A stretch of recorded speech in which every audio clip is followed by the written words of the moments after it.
David, NBC asked CPAC attendees about their pick for president in 2024. I want you to take a listen to what they said. Trump all the way. Yeah.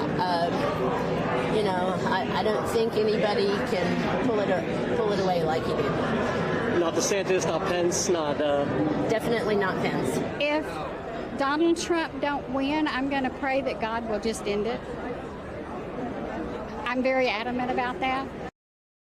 Okay, now listen, whenever we get sound like this, I want to be clear, this is a sampling, but still people showed up at a conference wanting to hear from dictators that, a few years ago was seen as sort of the mainstream of the Republican Party. I think this now is the mainstream of the Republican Party. It is still a move from where it was.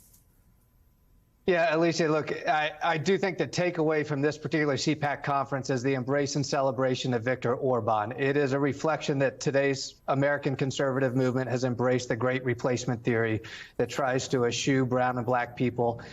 Orban called it 2024 as the fight for Western civilization between Western Europe and the U.S. against the world. I mean, that is racist. That is something that the American conservative movement now owns.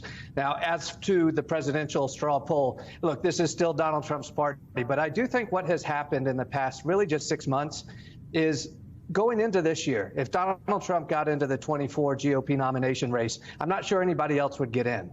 I actually think now it's going to be a crowded field. I do think DeSantis, after November, says he's running. He'll do so with an embrace of Trump and say, hey, if voters choose Trump, I look forward to supporting him. Pence, I don't know if Pence gets in if Trump is in, but I think you'll see 3 or 4 Republican candidates get in, but they're not there to challenge Trump or Trumpism. They are not the Liz Cheney, Larry Hogan wing of the party. That wing is dead. But they are willing to give it a shot because they have to mount that race now should Donald Trump not ultimately be a candidate. I think it's going to be a competitive GOP nomination in 24, even if Donald Trump runs. Molly, a convicted Capitol rioter is protesting the January 6th investigation at CPAC. He spent hours pretending to cry in a constructed jail cell on the conference floor. I mean, like, their whole thing, Molly, is performance art. It's almost strange to watch them just indulge in actual performance art because it means like they're admitting it is what it is.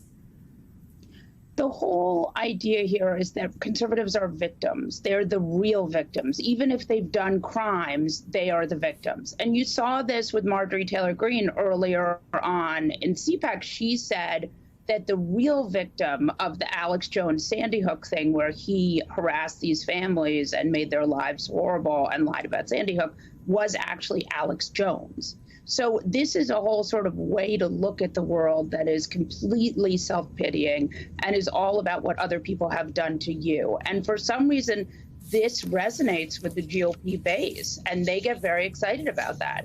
And so they love this idea that they are the true victims. And I think it goes to they feel very oppressed and put upon, and that they are not getting their share. And this is a way to sort of own that grievance. But I mean, I think if they were actually oppressed, they would not like that at all. And I mean, it's a very kind of performative thing.